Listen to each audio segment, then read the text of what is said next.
If you are experiencing low water pressure at your house and you can't figure out why, it might be that your water softener needs to have the resin in that tank changed. Let me tell you what happened to us over the last couple years. So we bought this home about 4 years ago, and when we moved in, my wife, my daughter, and I make up our family.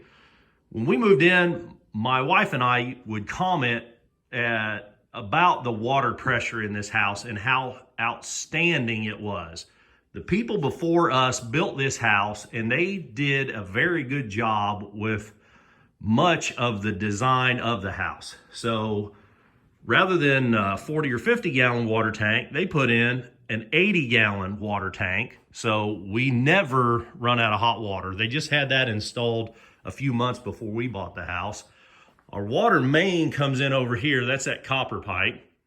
That is a 1-inch water main coming off the road.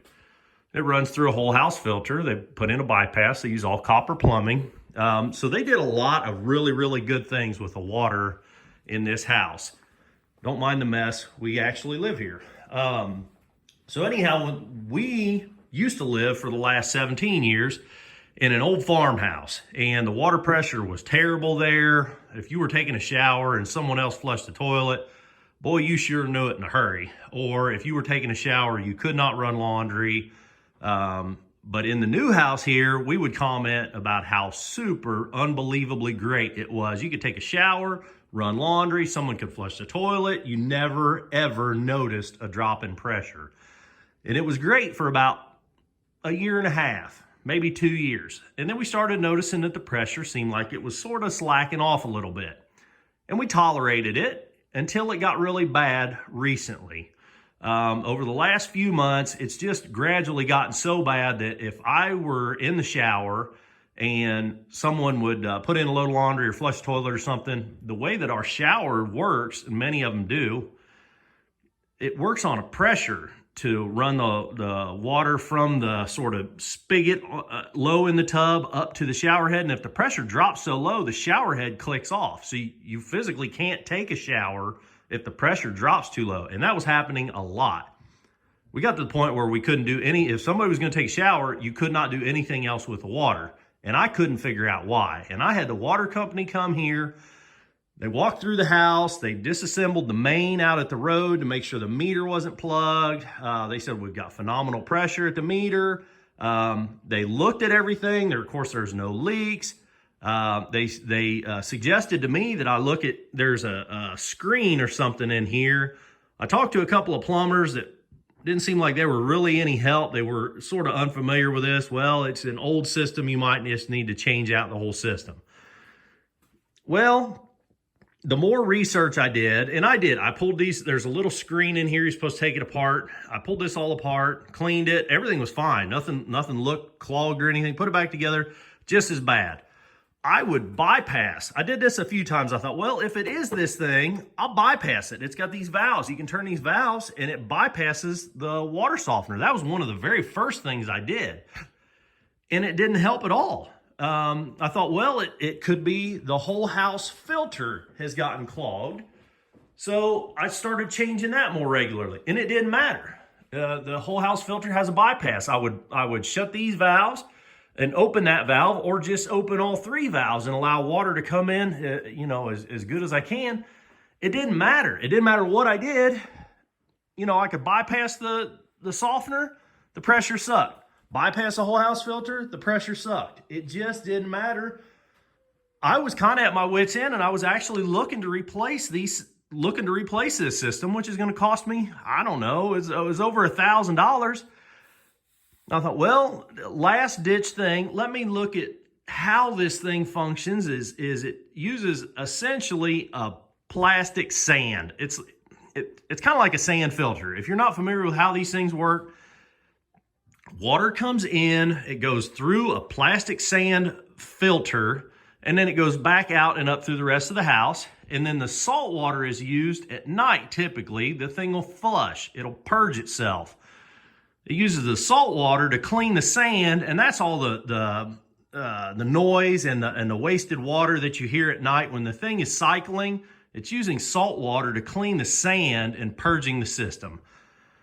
So anyhow, I did run across one video. The guy made just a sort of very minor comment about water pressure and changing your resin.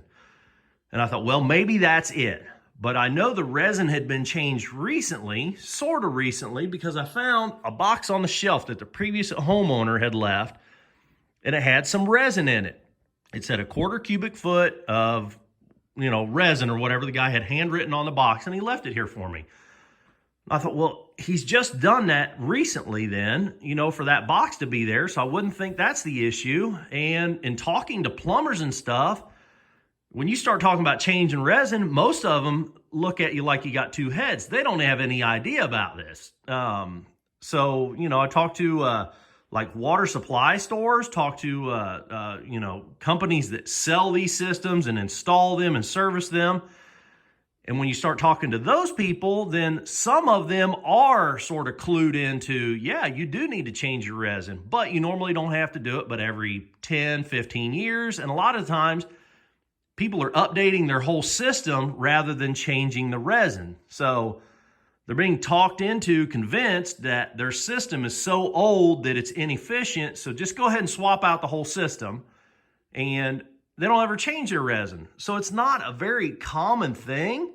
But what I've found was, I'm at my wit's end with this. You know what? I'm going to change the resin. Even though I'm thinking it's been done recently, I'm going to go ahead and change it and see if that mattered. But I doubt it will, because when I put it in bypass, it should be bypassing the whole damn thing, and water pressure should be fine.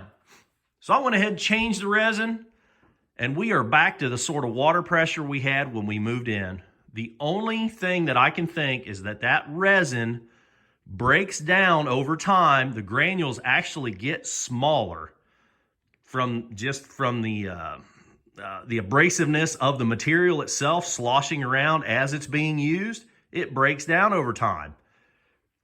And we use an obscene amount of water in our house for multiple reasons that I won't go into. We use at least twice the water that most households do. So I think what happened in our case was we are using an obscene amount of water. It's causing the resin to break down much faster than it should have. And we experienced that pressure drop much faster than most households will, which made it extremely noticeable when it was happening. So if you've got low water pressure in your house and you have a water softener, you may investigate changing out the resin. It might be surprising to you. I'm not going to go into the details of how to do it. There are other videos on YouTube that will show you how to do it. I hope I helped you with this one, guys. If you're having pressure issues at your house, you're banging your head against a wall like I was, change out your resin and it might fix you. It really fixed us. We're back to taking showers, running laundry, dishwasher, flushing toilets. You can't tell at all. I hope I helped you with this one. If I did, click that thumbs up button. You want to see more videos like this, click subscribe. Until the next time, keep on tinkering.